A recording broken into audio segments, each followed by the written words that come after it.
mental health is at the forefront, and today we're speaking with Dr. Greg Wallace about mental health in students in school. Doctor, thank you so much for joining us. So, mental health, when it comes to students, especially going back to school, I mean, what's something you guys see within your system a lot?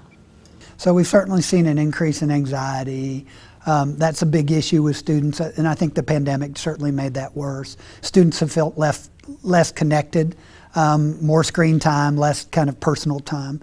So that's been a big issue that we're certainly in tune to. And you mentioned screen time. A lot of the mental health issues can spur from social media, comments made online.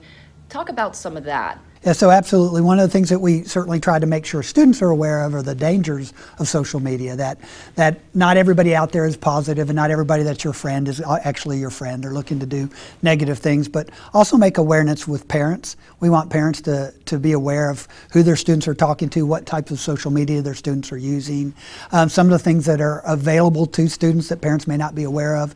Just having those communications with your students and having some parameters is really important. And what kind of resources are offered within the district for mental health and improving it? So we think we really are the standard for the state. We have school counselors that are excellent. We have those at every school, an individual school counselor that has a master's degree in counseling. We have 3 at Liberty Bell, 3 at Indian Trail, and then we have 7. We just added an additional counselor at Science Hill High School, plus we have 1 at Topper Academy and our virtual academy. And then in addition to that, we have master's level therapists and case managers that we have contracted through Frontier Health at every one of our schools. Now, is that typical for a school system, or is that something that's kind of evolved over time? So I think it's becoming more typical. We think that we kind of set the template for it, but most districts do not have the same level of service that we have. Is there a grade that you see maybe more students struggling with that anxiety that you mentioned as opposed to other grades?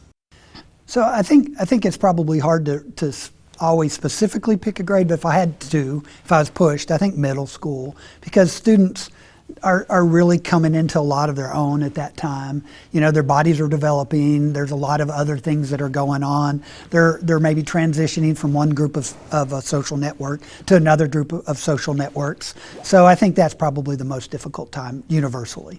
And I know you mentioned all the resources that you guys have on campuses, but what about parents who may notice something's off with their child? Are there any tips or things that they should watch out for or do in the event of that?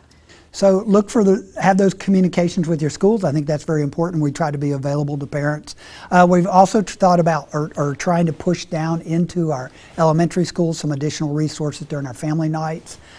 We also are pushing out a new app it's going to have kind of 2 pieces. It's a Stop It app that's going to talk about a little bit about bullying, that parents can have access to that, but also it's an anonymous reporting app. If they're aware of something that's going on in the community, they can share that information with us and we can investigate that.